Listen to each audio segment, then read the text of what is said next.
desenvolvemos um modelo Andelo. Então, o time da Andelo passou 6 meses aí de imersão, estudando, vivendo, verificando quais são as necessidades aí mínimas necessárias para atendimento do GRO e PGR. Então, nossa ideia hoje é falar em qual modelo nós chegamos, né? Qual foi o modelo que nós chegamos e o que nós entendemos aí que é o modelo próximo do que a norma tem como objetivo. Lógico que o que nós vamos mostrar aqui, a empresa poderá colocar mais itens, ou retirar itens, mas enfim, acho que é um modelo aí que vai poder ajudar vocês a terem pelo menos um caminho de como deve ser o GRO e PGR. Para eles é o caminho, é o norte. Então, acho que é a nossa contribuição. Esse modelo ele vai estar disponível lá no Hotmart semana que vem para quem quiser adquirir esse produto. Então, nós vamos colocar no Hotmart para quem quiser. E ele é um modelo totalmente editável, ou seja, vai ser um modelo Word, onde você vai poder editar, vai poder usar ele como modelo para fazer o seu GRO e PGR da empresa que você trabalha. Enfim, acho que está 30% do caminho andado. Né? Então, se você for parar para analisar, para fazer... então tem a questão do tempo, né? E tempo, nós sabemos que o tempo custa dinheiro. Então lá vai ter um modelo pronto, editável, está aberto, né?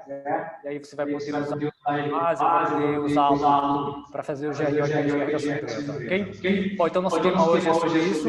Então, 14 horas e 4 minutos. Então nós vamos começando e aí quem for participar, entra e pega aí o nosso webinar, tá bom? Hoje nós temos então os temas que devem compor o GRO e PGR. Hoje também temos a Débora Araújo, que ela vai falar sobre CIPA. Então ela vai falar sobre a CIPA, o que a CIPA tem a ver com GRO e PGR, até porque CIPA está lá no texto do NR1 falando sobre GRO e PGR. Então ela vai falar um pouquinho como fazer a CIPA gerar resultado e desempenho. Lógico que a Débora vai falar de forma muito sucinta, mas nossa ideia é falar num próximo webinar só sobre CIPA. Então, nesse momento, é só uma pincelada, é só tipo uma degustação. No próximo webinar, aí vamos fazer um webinar exclusivo para CIPA. Então, hoje vai ser só uma degustação. Hoje vai ser só aí uma pincelada, só para a gente fazer uma conexão entre a CIPA, GRO e PGR. Então, eu vou compartilhar aqui a minha tela do material que nós preparamos para vocês e vamos começar então com o nosso tema do nosso webinar. Bom, então lembrando aí, dúvidas, qualquer dificuldade, por gentileza, coloquem no chat, por gentileza, e tem um time nosso aqui olhando aí as perguntas, olhando aí as dúvidas ou dificuldades que vocês tiverem, tá bom? Então vamos lá. Bom, então nós somos a Andelo Safety, então nossa área de atuação, nós atuamos em saúde e segurança do trabalho, diversidade e sustentabilidade. Então são as áreas que nós atuamos, e aí temos um time de especialistas em cada tema aí da nossa atuação. Bom, onde nós estamos? Então, estamos em Belo Horizonte, Minas Gerais, bairro Medellín, São Paulo, em breve Vitória, Espírito Santo e São José dos Campos. Então, são as próximas unidades a qual teremos aí um Andelo para servir as empresas dessas regiões. Tá bom?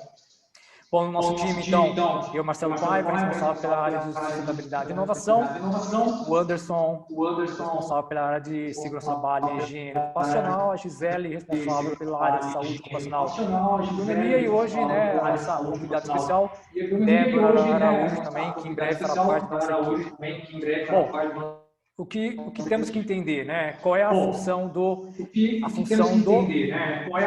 GRO? Para que serve o GRO? Qual é a função? Então é importante entendermos essa dinâmica.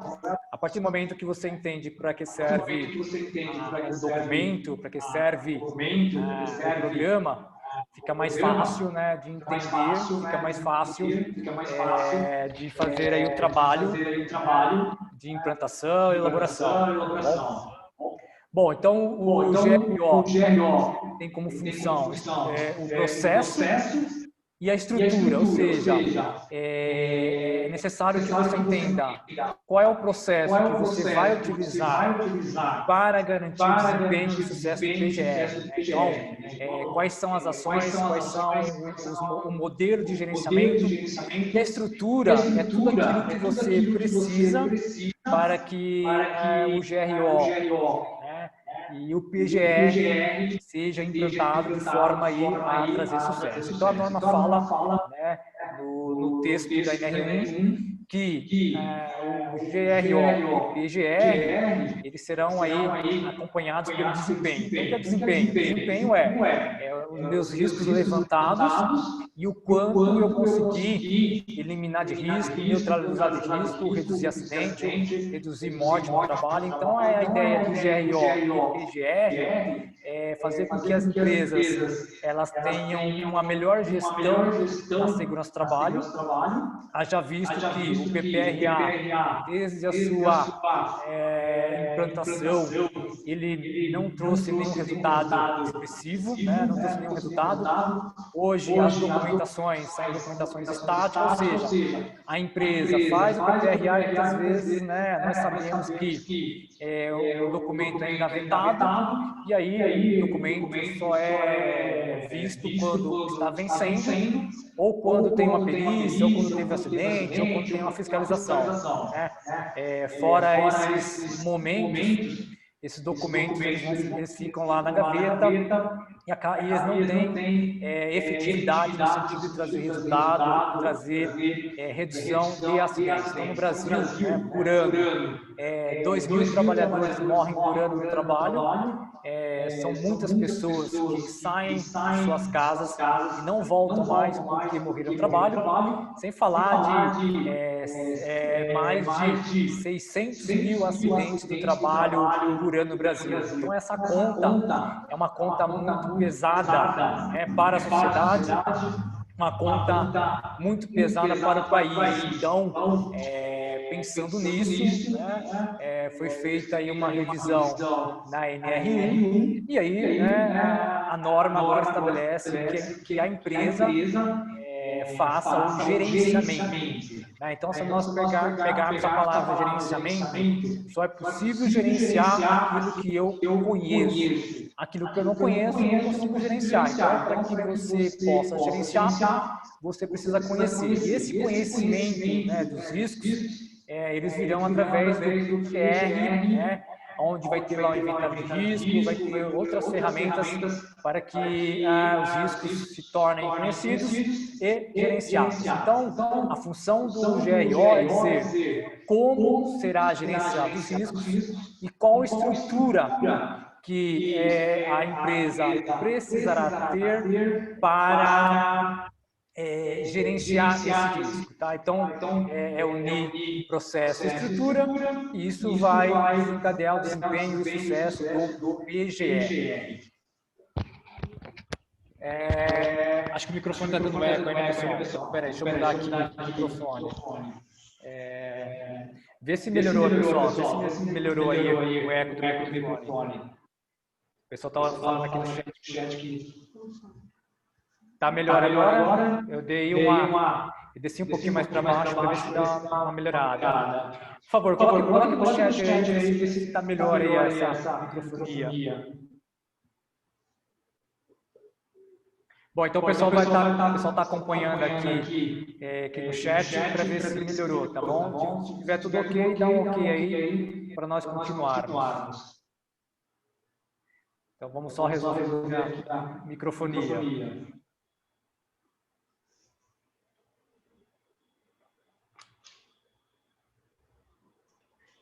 E aí, pessoal? Ok? Tá melhor?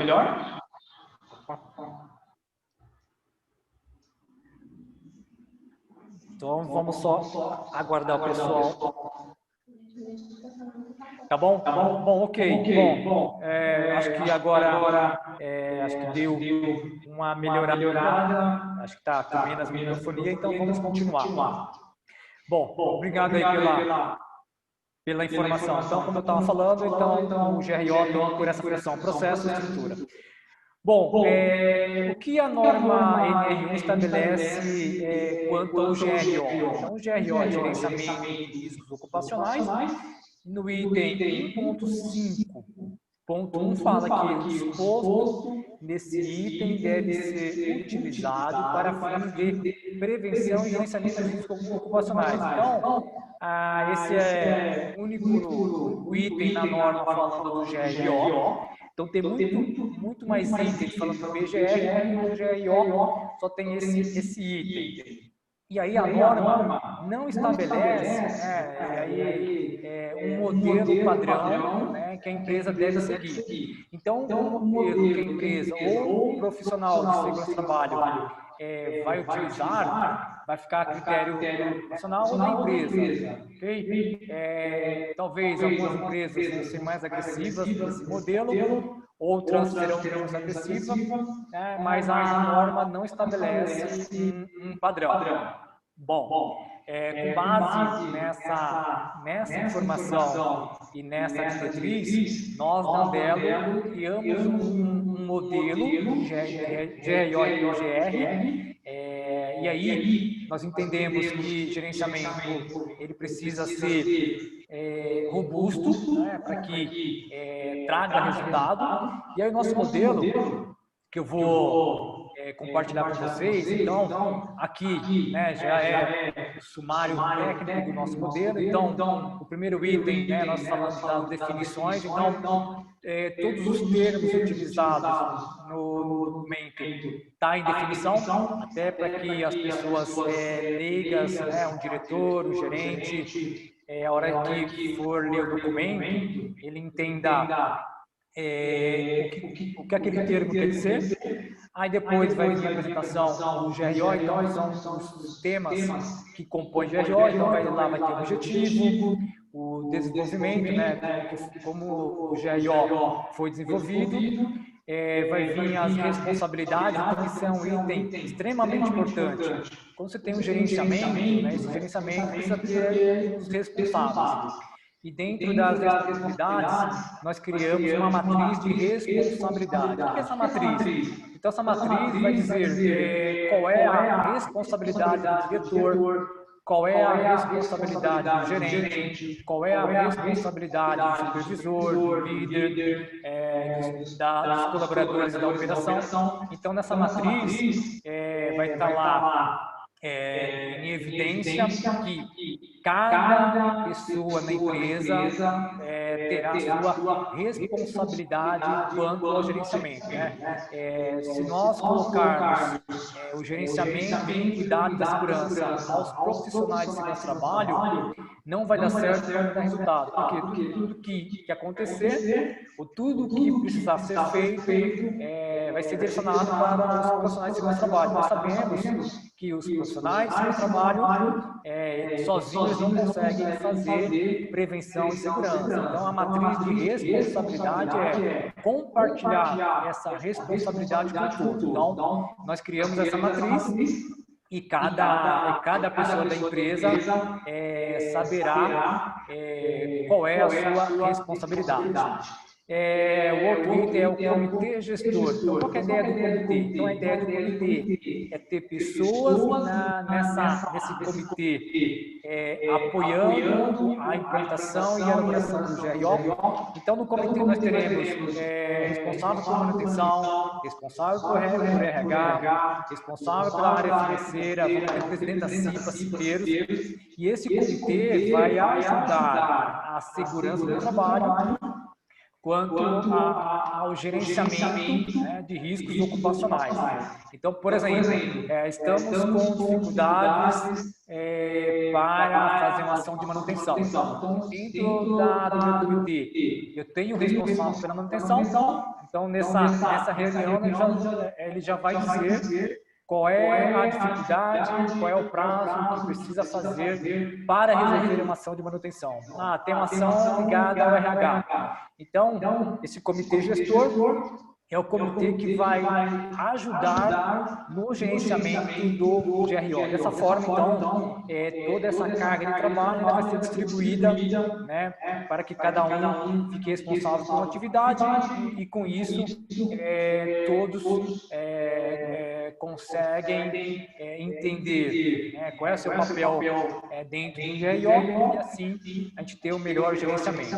Bom, aí vem a equipe técnica. Bom, muitas vezes a empresa, né, na sua composição do CERT, só tem um técnico, mas a empresa vai precisar, por exemplo, ter um engenheiro, ter um médico de trabalho. Então, na definição da equipe técnica, nós vamos escrever quem são os profissionais da equipe técnica. Então, a empresa tem um serviço completo, então vai estar um engenheiro, vai ter um médico, vai ter um técnico, mas vai estar descrito quem é a equipe técnica, ou seja, todos os assuntos técnicos, essa equipe que vai gerenciar. Bom, outro ponto importante é objetivos e metas. Então, é necessário que no GRO tenha objetivos, né, e tenha metas, até para que a gente verifique como nós estávamos, né, e como nós estamos depois de um tempo, e se as metas estabelecidas no GRO, elas foram cumpridas, ok? Não tem como você ter um programa de gerenciamento sem ter meta. Então, se você não tem meta, né, você não tem gerenciamento. É necessário que tenha objetivos e metas.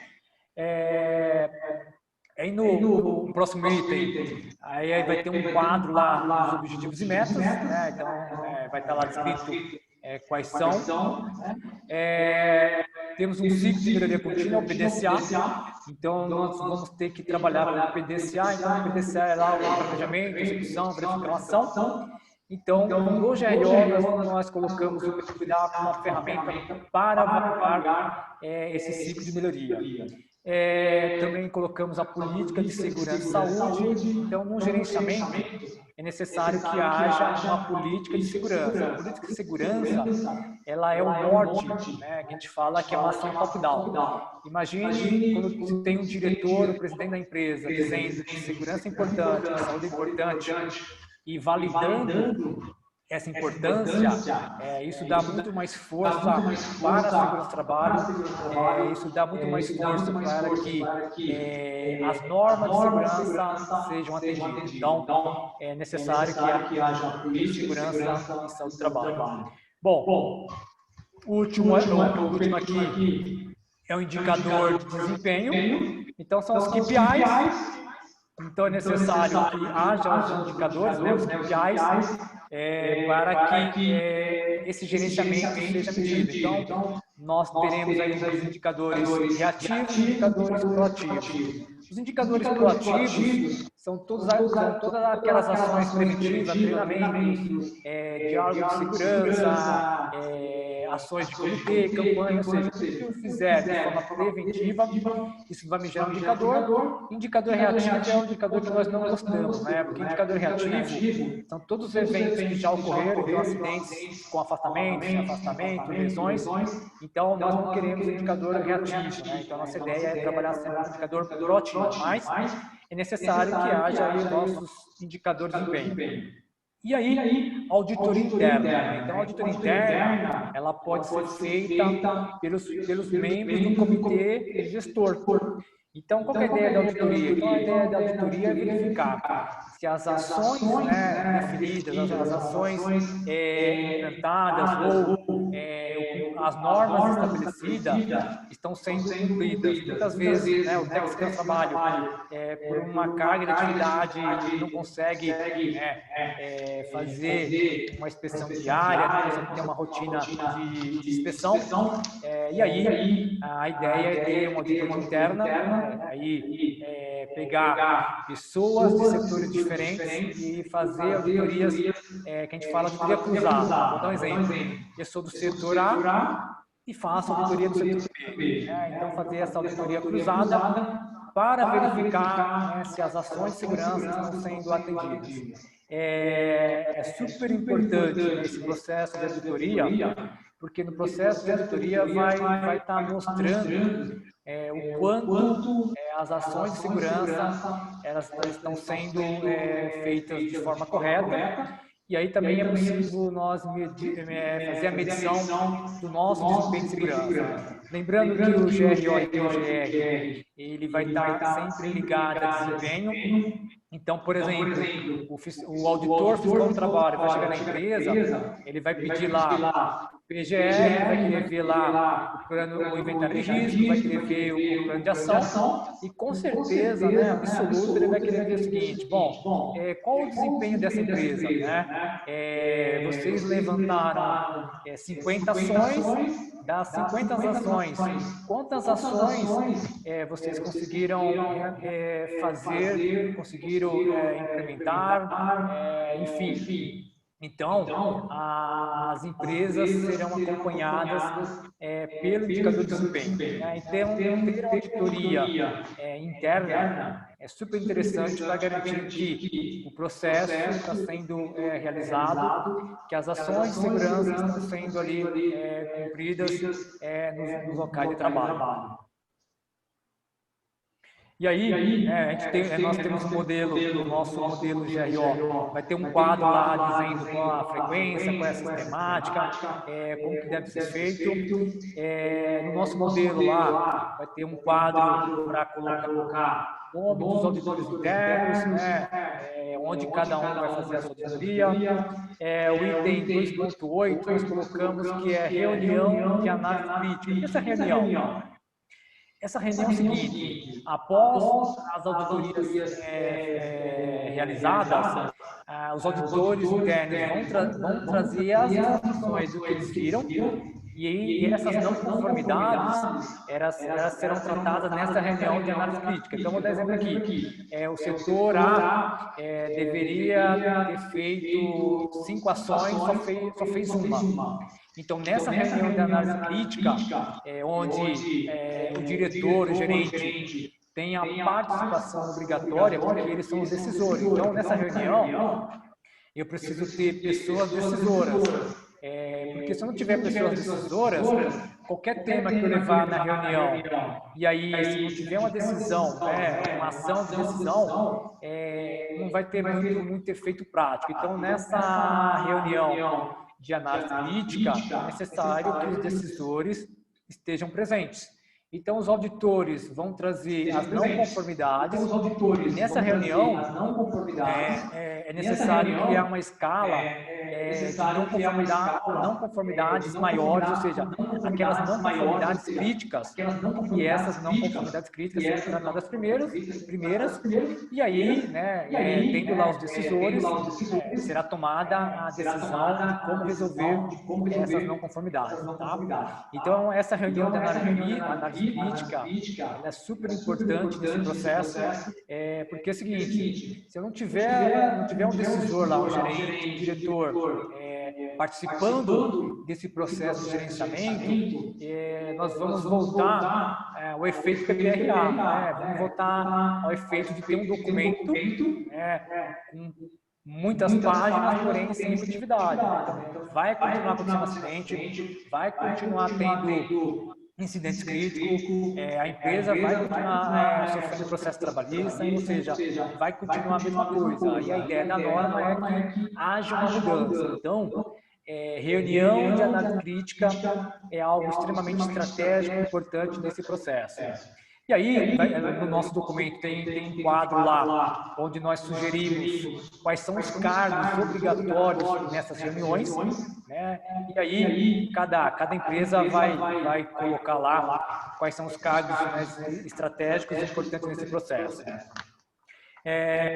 Outro item importante também do nosso documento lá vai ter um modelo de quais pautas permanentes devem constar nas reuniões de análise crítica, né? Nessa reunião, qualquer tema que nós vamos discutir? Não.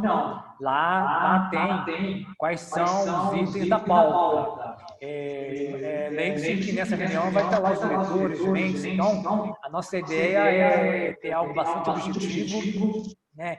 Algo que realmente a segurança do trabalho, a liderança não conseguiu resolver, e aí esse tema tem que subir, né? Temos que escalar esse tema ir para um nível de hierarquia maior para que seja resolvido. Então lá tem os temas que devem constar na pauta da reunião da análise crítica. E aí a norma fala que a empresa será obrigada a fazer gestão de terceiro. Então, lá também tem um modelo de como gerenciar os terceiros. Então, empresa de vigilância, de refeitório, de limpeza. Então, todas as empresas prestadoras de serviço vão estar no meu guarda-chuva do GRO. Então, lá vou ter um controle, eu vou precisar saber quais riscos estão envolvidos os colaboradores parceiros, e aí eu vou ter que fazer um gerenciamento desses colaboradores e atividades. Então, lá também tem um modelo de como fazer. E aí também, por último, vai vir lá responsabilidades quanto ao gerenciamento macro do documento GRO. Então, esse é o nosso modelo de documento. Esse aqui são os tópicos, como caminho para vocês, de repente, aí ter como base. Lembrando que esse nosso modelo não é um modelo padrão, não é um modelo obrigatório, porém é um modelo que nós desenvolvemos e é um modelo que nós entendemos que ele consegue atender muito bem o objetivo da NR1 quanto ao gerenciamento de riscos ocupacionais. Bom, então agora a Débora vai falar sobre a CIPA e o GRO. Lá no novo texto da NR1, a CIPA tem um papel super importante nesse processo, né? Então a norma fala que no meu inventário de risco, no meu levantamento de risco, a CIPA precisa participar e a empresa vai ter que comprovar que a CIPA já participa desse processo, a empresa vai ter que provar como que ela faz isso, e se nós formos vermos aqui na norma NR5, tudo que está na norma NR5, a CIPA já deveria fazer, né, mas nós entendemos que ainda existe uma cultura da estabilidade, existe a cultura que eu preciso ter a CIPA para atender a legislação. Então, hoje a CIPA ela não tem um foco, que é o foco da prevenção. Então, a Débora vai estar compartilhando com vocês aí o tema CIPA, mas olhando a CIPA como um modelo estratégico, um modelo que deveria ser, né, dentro das empresas. E aí nós esperamos que com o GRO e PGR, esse modelo de CIPA realmente aconteça como está escrito na NR5, tá bom? Então eu vou descompartilhar minha tela e aí a Débora vai compartilhar a tela dela falando sobre a CIPA. Então vamos lá. Vamos ver aqui agora. Deixa eu descompartilhar a minha tela. Ok, Débora pode compartilhar. Bom, pessoal, qualquer dificuldade aí no chat ou no som, desculpa, no som, por gentileza, coloque aí para nós. Ok, então a Débora já compartilhou. Então, vou fechar aqui meu microfone e a Débora vai iniciar. Boa tarde a todos. Meu nome é Débora Araújo, eu sou técnica em segurança do trabalho e estarei falando um pouquinho sobre a CIPA em relação ao PGR. A CIPA, ela é uma comissão interna de prevenção de acidentes. Ela surgiu a partir da Revolução Industrial lá na Inglaterra, na segunda metade do século XVIII, em decorrência à chegada das máquinas nas empresas e do aumento do número de acidentes e lesões.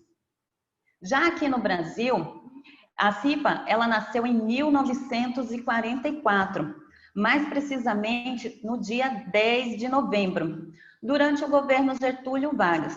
Coube a ela dar os primeiros passos para a implantação da segurança do trabalho aqui no Brasil.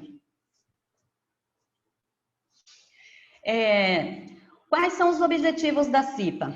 Lá na NR5, no item 5.1, está escrito assim: a Comissão Interna de Prevenção de Acidentes, CIPA, tem como objetivo a prevenção de acidentes e doenças decorrentes do trabalho, modo a tornar compatível permanentemente o trabalho com a preservação da vida e a promoção da saúde do trabalhador. Na nossa visão de prevencionista, a gente modifica um pouco esses itens. Primeiramente, não vem a prevenção de acidentes. Primeiramente, a gente vem com a preservação da vida. Por quê? Porque sem a vida não tem como a gente prevenir acidentes, né? Então, a gente, na nossa visão, primeiro item a ser observado é a preservação da vida. Segundo item, promoção da saúde do trabalhador. Terceiro, prevenção de acidentes, agora sim entra prevenção de acidentes e doenças decorrentes do trabalho. E, em quarto lugar, tornar compatível permanentemente o trabalho. Vamos analisar ponto a ponto.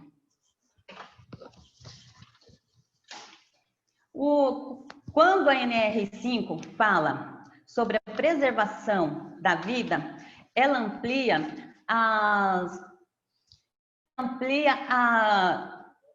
os cuidados com o trabalhador para preservar a vida. Não basta só prevenir acidentes e doenças.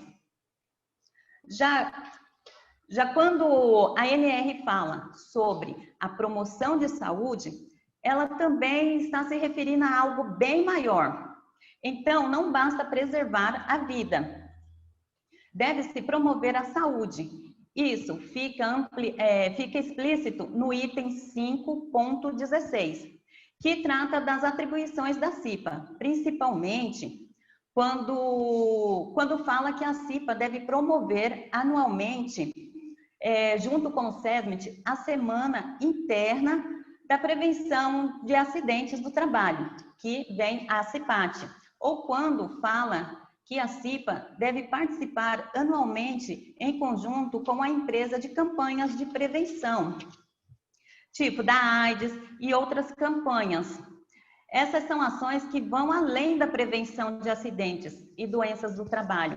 Então, para preservar a vida, preservar acidentes e doenças, a gente tem o CIPEiro tem que estar em conjunto com o SESMIT, com o técnico de segurança do trabalho, porque se não tiver esse conjunto, aí não tem como a gente prevenir os acidentes. Aqui se enquadram inúmeras possibilidades que a CIPA pode incentivar, que, como eu falei, né, criar grupos temáticos para discussão de alguns temas dentro da empresa, que é promover os eventos e cursos diversos.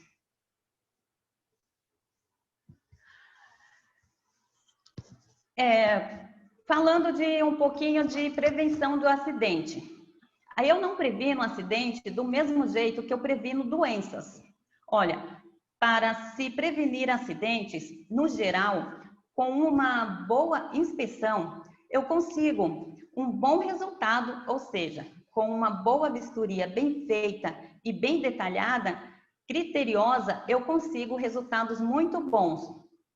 A construção de um bom roteiro de inspeção, onde se deve se preocupar principalmente com as instalações onde o trabalhador executa o seu trabalho, com as máquinas, equipamentos existentes, verificar se existem proteções coletivas e, por fim, observar o comportamento dos trabalhadores.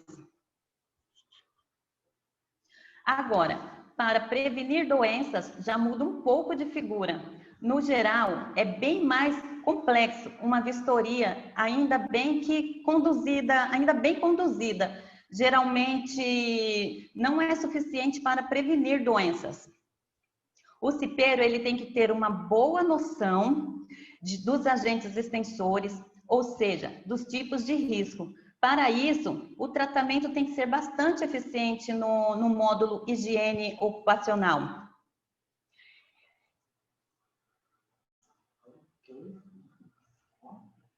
Agora, falando um pouco...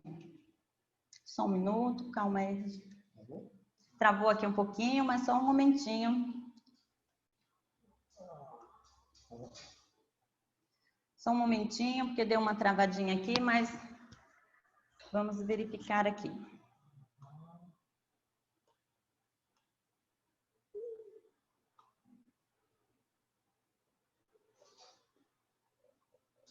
Só um minutinho.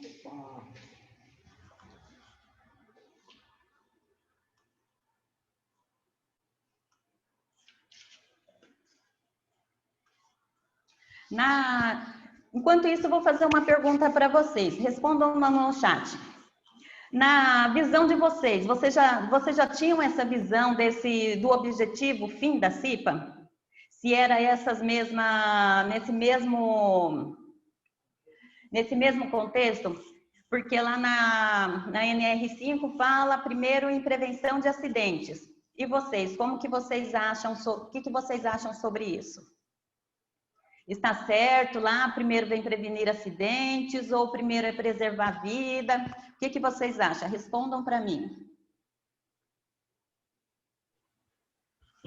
Bom, bom, Débora, você falou de um item importante, né? A norma coloca de forma ali meio que linear, e aí o que você trouxe aí uma estrutura de hierarquia de cuidado, de visão prevencionista. Acho que foi legal, bacana essa visão. Então, primeiro nós temos que preservar a vida, né? Então, ou seja, sem a vida não há empresa, né? Então, a gente sabe que sem a vida não há pessoas, não há empresa. Então, essa visão que você trouxe, essa estrutura que você trouxe foi muito bacana, muito interessante para que a CIPA entenda, né? E a empresa também entenda que a CIPA tem um papel aí muito importante, um papel fundamental na prevenção e na estratégia de cuidados com o trabalhador. Bom, então acho que agora podemos seguir, Débora, para falar agora das atribuições, é isso? As atribuições. Vamos lá. Quantas atribuições a ANR estabelece aos membros da CIPA? Já está escrito aqui, né? Ia fazer uma pergunta para vocês. Quantos, mas já apareceu aqui. Então, 15 as atribuições. O que vocês têm por atribuições? As atribuições são as responsabilidades que o cipeiro tem. Vamos ver quais são. Então, 15. E as atribuições com foco na gestão de risco.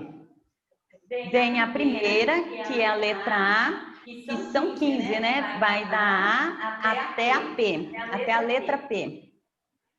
Mas as atribuições com foco na gestão de risco, vem a A, que está escrito assim: identificar os riscos do processo de trabalho, elaborar o mapa de risco com a participação do maior número de trabalhadores com Só um minutinho aqui, que está cortado aqui. Só um minutinho. Com assessoria do SESMIT onde houver. Aqui tem tudo a ver, né? Tudo a ver com gestão de risco, né? A gente observa aqui que é 100% a ver com a gestão de risco esse item. Agora vamos ver o D.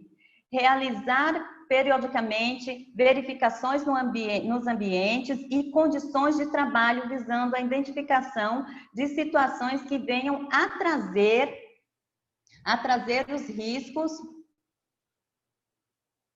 para a segurança e a saúde dos trabalhadores, né? A gente verificar tem tudo a ver com esse tema, atribuições com focos na gestão de risco. Já com atribuições, quais são as atribuições com focos na comunicação? É a F, que é divulgar aos trabalhadores informações relativas à segurança e saúde no trabalho.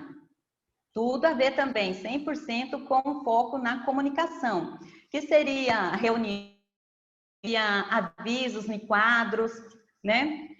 O J, divulgar e promover o cumprimento das normas regulamentadoras e bem como cláusulas e acordos em convenções coletivas de trabalho, relativas à segurança e à saúde no trabalho. Aqui também, né, seria reuniões, avisos em quadros, né? Sempre está em comunicação com os trabalhadores. E o O também entra aqui, que é promover anualmente, em conjunto com o SESMIT, onde houver, a Semana Interna de Prevenções de Acidentes do Trabalho, que seria a CIPAT, como eu falei lá no começo, né? Pode ser uma semana, tem empresas que faz de 15 dias, já tem empresas que está fazendo mais de 15 dias, né? Mas sempre está em comunicação e sempre está passando informações para o trabalhador. E aqui, por último, as atribuições com foco na gestão, né? Quais atribuições que tem tudo a ver com a gestão? É o B, elaborar plano de trabalho ou possibilitar a ação preventiva na solução de problemas de segurança e saúde no trabalho. A C, que é participar de implementação do controle da qualidade das medidas de prevenção necessárias, bem como avaliação das prioridades de ação nos locais de trabalho. Realizar a cada reunião avaliação do cumprimento das metas fixadas em seu plano de trabalho. Discutir as situações de risco que forem identificadas. Sempre que passar, né, ter uma meta, sempre estar correndo atrás, né, para ver, tentar amenizar ao máximo para o trabalhador os riscos.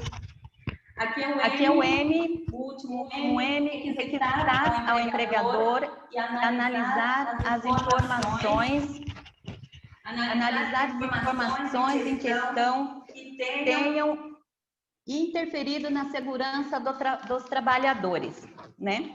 Aí aqui por último, vamos ver. Aí vocês podem estar perguntando, mas qual é o papel da CIPA no GRO? Qual seria? O papel da CIPA é o papel de qualquer trabalhador. Ela vai ajudar o profissional de segurança a entender os riscos do ambiente, né? A gente percebe muito o preconceito que tem contra a CIPA, né? E até contra conversar, o técnico de segurança conversar com o CIPeiro, conversar com os outros trabalhadores, né? Porque a CIPA é muito importante. A CIPA vai ajudar na hora da análise do risco, né? Se o técnico de segurança conversar com o trabalhador, ele vai entender mais o risco que tem ali naquele setor, porque o trabalhador está ali né? Ele sabe mais que o técnico de segurança, ele sabe mais que o gerente da área, né? Porque ele vive ali, ele está convivendo ali todos os dias, né? E a CIPA é o quê? A CIPA, ela é formada por trabalhadores. Então, o técnico de segurança sempre deve estar em contato com os cipeiros com os trabalhadores, para ter um trabalho eficaz, um trabalho eficiente. E também as empresas, né? As empresas dão mais importância para a CIPA, porque a gente vê que muita empresa não dá importância para a CIPA. Por isso que a CIPA não tem muitas CIPAs ruins. Existem muitas CIPAs boas, mas a nossa visão é o quê? Vai mais para CIPAs ruins, porque são a maioria. Então, para isso não acontecer na sua empresa, na nossa empresa, a gente tem que dar mais importância para a CIPA, para o cipeiro.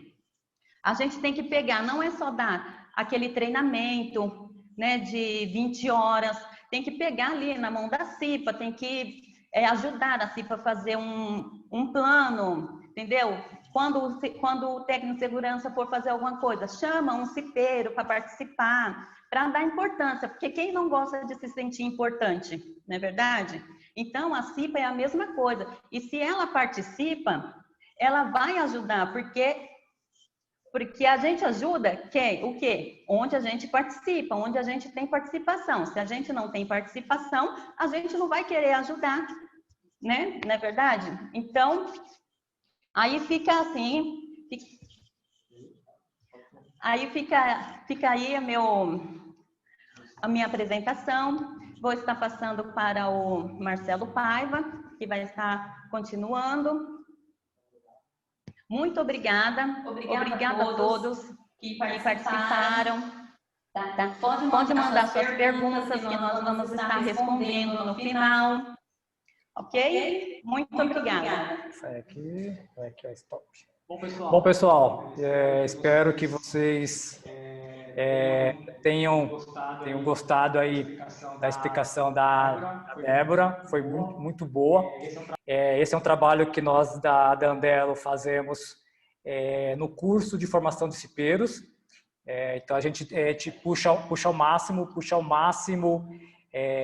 no curso da CIPA, porque nós entendemos que a CIPA é um braço estratégico de prevenção e é importante na formação dos cipeiros ser um curso de formação bastante intenso para que eles entendam essa responsabilidade, e entendendo essa responsabilidade eles puxem para eles esse trabalho de realmente preservar a vida, né, promover a saúde, fazer a prevenção de acidentes e doença.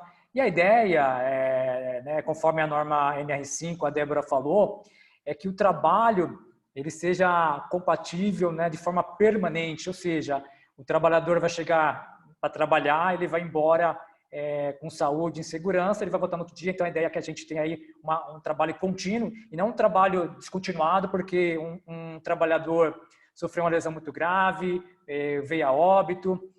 Há 3 meses atrás eu fui numa empresa, né, porque um trabalhador, né, acabou vindo a óbito, foi esmagado no elevador, e aí é muito triste, né, porque eu fui chamado para fazer a investigação, e é um trabalho que eu não gosto de fazer investigação, porque quando eu vou fazer investigação, porque alguém se machucou, né, então eu prefiro treinar cipeiros, né, treinar trabalhadores do que fazer investigação. Então a investigação é o final de um evento que alguém, né, se machucou ou alguém teve alguma lesão.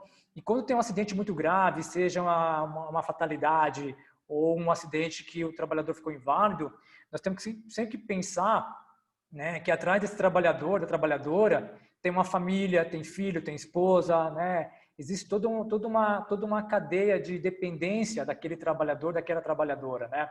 Então, por isso que é importante trabalhar muito forte a CIPA. Bom, para nós finalizarmos aí o nosso tema, então agora eu vou falar do PGR. Então, eu falei dos itens que compõem o GRO, agora eu vou falar dos itens que compõem o PGR, né? Então, o PGR é o escopo técnico, né, onde vai dar toda a sustentação no sistema de indicador de desempenho. Então, o PGR é a parte operacional da documentação, tá bom? Eu vou compartilhar aqui a minha tela. Qualquer dificuldade de áudio, de eco, por gentileza, coloca aqui no chat que o nosso time vai estar olhando aqui essa dificuldade e aí nós vamos estar aí resolvendo. Bom, então a Débora falou sobre a CIPA. Então agora eu vou dar continuidade falando aí dos temas, né, que devem compor o PGR. Ok? Bom, então agora nós vamos aqui no PGR.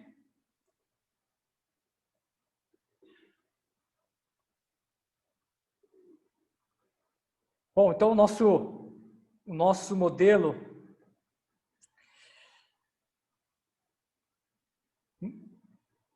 no nosso modelo aqui do PGR, então a primeira informação aí do nosso sumário técnico do PGR são as informações relevantes ao PGR. Então, são os dados relativos à empresa. Então, aqueles dados CNPJ, endereço, CNAE, os dados demográficos da empresa, homens, mulheres, jovens aprendizes, estagiários, enfim, são todos os dados demográficos.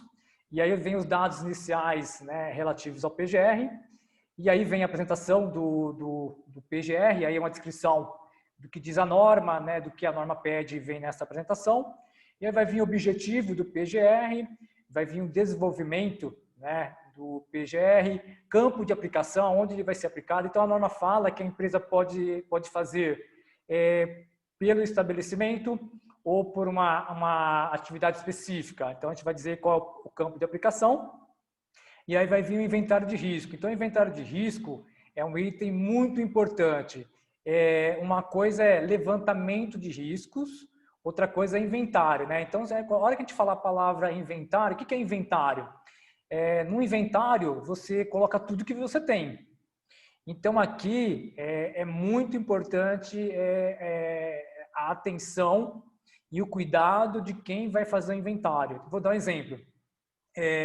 Fomos num setor, e nesse setor foi identificado 20 riscos. Só que tem um risco que demanda investimento. E aí a empresa pode solicitar que esse risco não entre no inventário. Bom, quando isso acontece, o profissional que está fazendo inventário, ele se coloca num risco muito, muito grande. E por quê?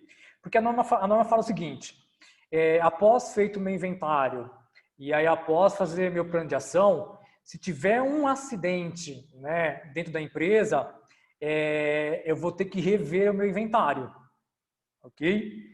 Então, aquele risco que de repente foi retirado por uma decisão da empresa ou por uma decisão devido ao investimento, se tiver um acidente, a primeira coisa que o auditor fiscal do trabalho ele vai olhar, logicamente, é o inventário, né? Vamos lá, cadê seu inventário? Ele vai querer saber se aquele acidente foi causado por um risco, né, constante no inventário e uma ação que não foi realizada. Então, vamos imaginar que aquele risco que nós tiramos do inventário teve um acidente. Bom, o profissional que fez o inventário vai ter que ser chamado, né? Então, Marcelo, vem cá. Por que esse risco não entrou no seu inventário? Ele não entrou porque você, de repente, não teve capacidade de identificação, não entrou porque você não olhou de forma que deveria olhar e passou batido, ou ele foi inventariado, porém não consta aqui porque decidiram não colocar. Então, a palavra inventário é uma palavra aí de bastante relevância. Então, acho que nós não podemos confundir levantamento de risco com inventário, né? Inventário é tudo que eu tenho, né? Que eu tenho. Isso é inventário. E a ideia, né? Lógico que isso ainda não é oficial, não tem nada oficial, mas qual é a tendência, né? A tendência que nós estamos aí avaliando, estudando, é que no futuro talvez tenha privatização de alguma coisa do governo, tipo seguro acidente de trabalho. Então, se o seguro de acidente de trabalho for privatizado, a primeira coisa que uma seguradora vai querer ver é o inventário. Vamos lá, como que eu vou fazer um aporte seguro se você não tem um inventário de risco condizente com a sua realidade? Então, inventário de risco é algo muito sério, é algo que tem que ser levado aí ao pé da letra. E nós, da Andelo, por exemplo, né, esse é um tema onde nós vamos trabalhar de forma muito, muito precisa. Então, de repente, alguma empresa, né? Não, eu não quero que esse risco entre no nosso inventário. Nós vamos ter que ter uma outra postura e ter algum documento dizendo o seguinte: olha, empresa, esse risco foi inventariado por nós. Se você não quer que coloque, vai ter que ter algum documento à parte para que você, empresa, se responsabilize pela exclusão desse risco. Então, a palavra inventário, ela precisa ser compreendida como algo muito sério, algo muito importante, para que lá na frente, caso tenha um acidente, né, você, profissional de segurança do trabalho, ou a empresa de consultoria, ela não seja responsabilizada por algo que deveria constar no inventário e não constou. Tá? Então, acho que é um ponto de atenção quanto ao item inventário de risco. Tá? Bom, então, falando aí do inventário de risco, e aí vai vir o registro e divulgação dos dados. Então, eu vou registrar todos esses levantamentos e aí vamos divulgar os dados e informações. E aí, seguindo, né, daí vai ter lá os cargos, atividades, né, a gente vai caracterizar. E aqui também é um item muito importante quanto ao RH. Uma coisa é a descrição de atividade. Então, no inventário de risco, o RH vai ter que participar muito, nos informando a descrição de cargo. Então, hoje nas empresas, muitas empresas, o RH não tem descrição de cargo, e aí muitas vezes o que é feito? Se pega um cargo genérico, então você vai lá no CBO e vê lá uma descrição sumária ou genérica, e aí você usa essa descrição genérica para um cargo. Então, aqui, no nosso modelo, nós exigimos que a descrição de cargo ela seja real do que realmente o trabalhador executa, porque senão isso vai interferir, por exemplo, no meu inventário de risco, tá bom? Quando a gente fala de atividade, então a gente vai ver a descrição de cargo e atividade, fazer essa correlação. Outro ponto importante é sobre o processo. Então, é muito comum, né, nós fazemos um trabalho de segurança e, o exemplo, de manhã, na mesma máquina, com a mesma matéria-prima. Então, de manhã, você tem um trabalhador fazendo de uma forma, à tarde é de uma outra forma e à noite é de uma outra forma. Ou seja, 3 maneiras diferentes para o mesmo processo. Então, aqui é um requisito nosso, Andelo, de falar com a empresa, de fazer um fluxograma de processo, ou seja, quando tem um fluxograma, todos os operadores terão que fazer da mesma maneira, ou seja, eu vou ter aí os riscos de forma uniforme, porque se cada um fizer de uma maneira, na mesma atividade, eu vou ter, por exemplo, várias formas de tratar o risco. Então, a ideia é que nós tenhamos esse trabalho, né, de fluxograma de processo. Aí vai vir, né, os perigos e riscos, e aí vai ter uma metodologia que cada profissional vai utilizar.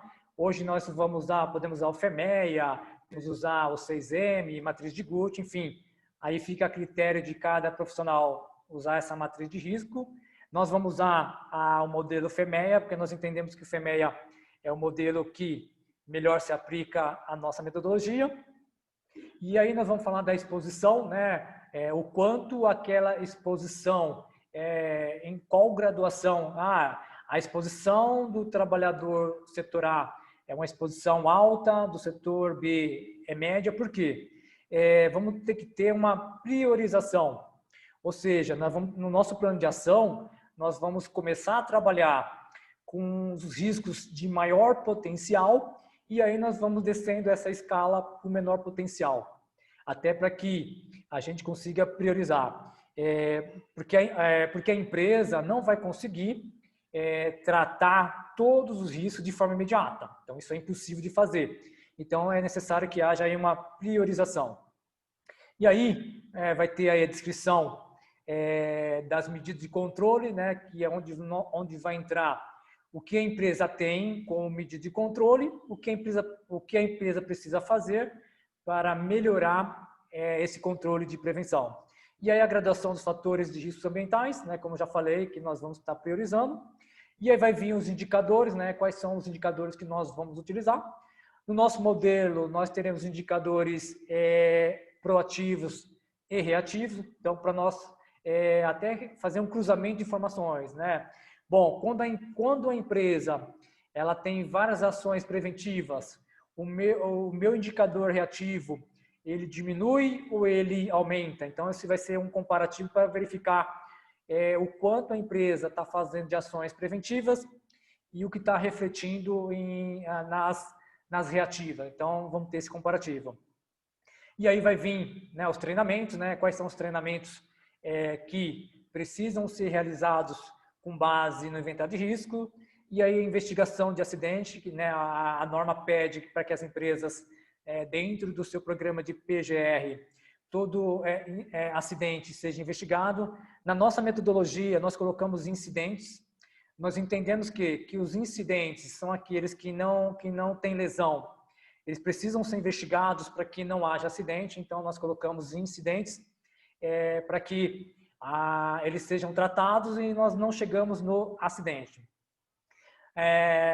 A norma pede que seja elaborado o plano de resposta à emergência. Então, hoje as empresas elas não têm, né, não são obrigadas dentro da norma regulamentadora ter o plano de resposta à emergência.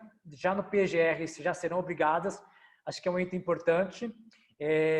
Vários acidentes, né, com incêndio ou mesmo acidente com lesão, se verifica que o tempo de resposta para atender a vítima foi muito longo, porque a empresa não tinha nenhum plano ali para atender emergência, ninguém sabia o que fazer, e aí, né, a vítima acabou sendo prejudicada, ou aquilo que era um princípio de incêndio se tornou um incêndio porque a empresa não estava preparada para isso. Então, a norma pede para que seja feito aí um plano de resposta à emergência, e no nosso documento vai lá, nós temos um modelo, né, que vai estar disponível na nossa metodologia, e aí vai vir o plano de ação. Então, o plano de ação são todas as ações extraídas do meu inventário. Então, se meu inventário de risco eu tiver 200 riscos no meu plano de ação, eu vou ter que ter lá 200 ações a serem feitas, né? E aí, conforme priorização. Nós também temos um modelo anexo de plano de ação, então tem 5W2H, enfim, tem vários modelos que podem ser utilizados. E aí, né, o item termo de responsabilidade, após o documento concluído, alguém da empresa, seja o diretor, o presidente, ou seja, alguém da empresa vai ter que se responsabilizar pela implementação das ações, né, constante lá no plano de ação. Ou seja, alguém vai ter que ser responsável pelo PGR e GRO. E aí vai vir os anexos, seja anexos de calibração, de instrumentos de medição, vai vir os anexos de documentação, então posso colocar vários anexos. E aí vai vir o encerramento e o termo de encerramento, onde vai ser a equipe técnica que elaborou a documentação, vai estar assinando, seja engenheiro, técnico. Um ponto importante, no texto da NR1, lá não fala quem é o profissional que deve elaborar e assinar o PGR. Então, lá não está dizendo quem, mas tem que ser alguém da segurança do trabalho. Então, aqui pode ser o técnico mais engenheiro, então vai depender muito do escopo da empresa, vai depender de alguns riscos que tiver na empresa. Por exemplo, a empresa tem um risco onde será necessário fazer um laudo de insalubridade ou periculosidade. Então, nesse caso, vai entrar o engenheiro ou o médico de trabalho, né? Então, vai depender muito do escopo. E o termo de encerramento, onde os profissionais eles vão estar assinando, onde eles vão estar validando, ou seja, a partir do momento que está assinado e validado, é aquilo que nós temos, né? Se porventura surgir um novo risco, surgir um novo processo, a empresa deverá fazer uma nova avaliação e esses novos riscos, esses novos processos deverão ser incorporados no PGR e GRO já implantados, né? Então a empresa tem que ficar atenta a essas mudanças no processo ou novos riscos. E aí o nosso documento, né? O nosso documento, vocês estão vendo aqui que ele né, tem 98 páginas, então é um documento bastante robusto, né? 98 páginas. Lógico, a hora que eu colocar as informações, colocar né, as atividades, esse número de páginas ele vai dobrar, enfim, vai depender muito aí de cada empresa. Então esse é o nosso escopo de documento. Então esse documento ele vai estar disponível lá no Hotmart para quem quiser adquirir, né? Esse material do webinar vai estar disponível para vocês. Então de repente, não preciso do documento, né? Então você vai ter aqui a lista de itens né, que você pode trabalhar no seu GRO e PGR, né? Então está aqui o caminho de como montar o documento, tá bom? Bom, então agora nós vamos aqui partir para as dúvidas. Então agora aqui fique à vontade para que vocês aí as dúvidas que vocês tenham. Então agora a gente vai partir aí para as perguntas. Bom, vamos ver com a equipe aqui se tem alguma pergunta. Tem uma pergunta aí, Débora? Boa. Então, tem uma pergunta aqui. Aonde esse material vai estar disponível? Bom, na hora que vocês fizeram a sua inscrição, lá no Simpra, vocês deixaram um e-mail lá. Então, nós vamos mandar por e-mail. Então, vocês vão receber por e-mail esse material da apresentação. E aí, vocês vão receber um link né, desse webinar. Esse webinar está sendo gravado. Então, vocês vão receber um link também do nosso canal no YouTube. Né? Então, esse material da apresentação vai estar em PDF no e-mail de vocês, tá bom? Então, todos fizeram a inscrição, então eu tenho lá o e-mail de vocês. Ok? Bom, caso vocês não recebam esse material até a próxima segunda-feira à tarde, pode entrar em contato conosco. Então, eu vou colocar aqui o nosso e-mail. Peraí, vou colocar aqui o nosso e-mail. Deixa eu colocar o e-mail aqui para que vocês, caso não recebam essa apresentação, por gentileza, manda o e-mail que nós vamos enviar para vocês. Então, se eu colocar aqui o nosso contato para vocês, tá bom? Então, espera aí. Então, aqui, mpaiva32@hotmail.com. Bom, o Lucas está perguntando, desculpa, o Anderson Gomes, desculpa, está perguntando se a metodologia HRN é válida como análise de risco.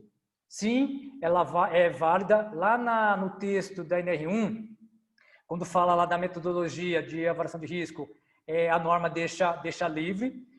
Você não precisa adotar uma metodologia que seja do FEMEA, RASOP, matriz de Guth, 6M, Chicago, espinha de peixe.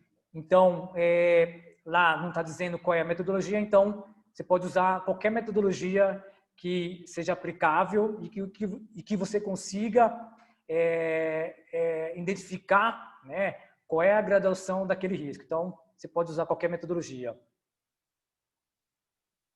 Bom, outra pergunta do Anderson aqui, do Anderson Gomes, já existem atualizações sobre se o PGR, GRO serão NR ou incorporados a alguma outra NR? Bom, até o momento, não, pelo menos do que nós temos de informação, não tem nenhum indicativo de criar uma nova norma. Hoje nós temos a NR 37, então não existe nenhum indicativo de criar a NR 38. Então, nesse momento, até o presente momento, tudo sobre o PGR e GRO está dentro da NR1. Então, possa ser que talvez com as novas atualizações das NRs se crie uma nova NR. Pode ser um cenário, mas nesse momento vamos considerar apenas o texto da NR1. Se a gente observar na minha análise, na minha visão, eu entendo que o PGR e o GRO, eles devem permanecer na NR1, porque é a norma inicial. Então, se eu inicio com um programa de gerenciamento de riscos ocupacionais, eu acho que é super importante.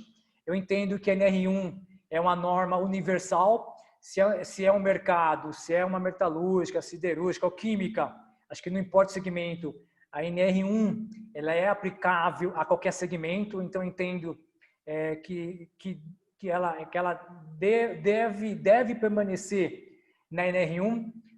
Eu acho que criar uma nova NR, para mim, talvez não seja tão interessante, né? Se eu cria 38, ela está lá no final, né? E para mim eu acho interessante ela ser ali logo no início, que eu entendo que é o pontapé inicial para a segurança e saúde do trabalho.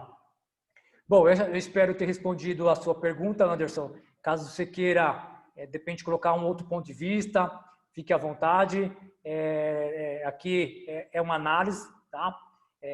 Então, aqui nós não temos a verdade absoluta, mas é um ponto de vista nosso da Andelo e o que nós temos estudado e que nós temos aí acompanhado. Então, nós estamos acompanhando isso dia a dia, né?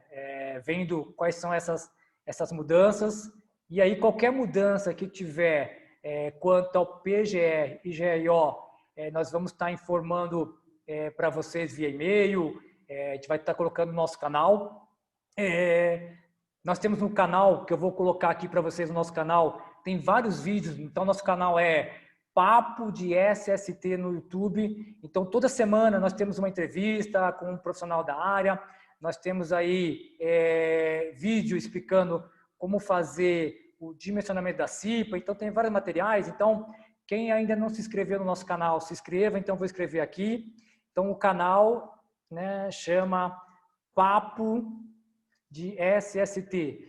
Esse é um canal da Andelo Safety junto com o Daniel, que é um parceiro nosso, né, que desenvolve as planilhas e alguns materiais. Então, quem ainda não se inscreveu, se inscreva no nosso canal para que vocês nos acompanhem. Qualquer atualização vai estar no nosso canal. Pessoal, da minha parte, da nossa parte, Andelo, é isso. Espero ter contribuído com vocês. E qualquer dúvida, né, manda lá no e-mail. E eu espero que nós hoje tenhamos ajudados nessa missão, nessa jornada, né, que vai começar agora em 2021, que vai ser uma jornada que tem um vídeo que eu coloquei lá no canal, que eu falo o seguinte, que a segurança do trabalho a partir de 2021 vai sofrer um upgrade aí, né, de 360 graus, né? No início vai ser super difícil, vai ter muita resistência, né, das empresas. As empresas que já fazem segurança, que já tem um sistema de gestão, vai ser um pouquinho mais fácil, mas as empresas que não tem nada, que vai partir do zero, elas terão uma enorme dificuldade, né, porque vai ter que mudar a cultura, vai ter que mudar a mentalidade do empresário, vai ter que mudar a mentalidade dos gestores. Então, nós, da segurança do trabalho, nós vamos ter aí um trabalho muito, muito intenso, né? Mas acho que vai ser um trabalho bacana, um trabalho legal, muito desafio, e acho que vai ser muito aprendizado aí para todos nós. Então, muito obrigado, bom final de semana, boa eleição, né? Então, vamos votar aí com consciência, né? Vamos tentar escolher o melhor candidato para que a gente consiga melhorar o nosso município, né? E aí termos segurança como valor. Então, eu vou colocar aqui novamente aqui o e-mail. Então, aqui é mpaiva. Então, vamos colocar aqui no chat aqui mpaiva32@hotmail.com. Então, esse é o e-mail para Caso você não receba essa apresentação até segunda-feira à tarde, então pode mandar e-mail, pode cobrar, por gentileza. Pessoal, muito obrigado. Débora, por favor, as suas considerações finais. E aí nós encerramos aí o nosso webinar. Eu quero agradecer a todos que participaram. Né? Se tiver alguma pergunta, pode mandar, que eu estarei respondendo depois. E agradecer mesmo. Muito obrigada a todos. Tenham um ótimo final de semana. E é isso. Muito obrigada. Valeu, pessoal.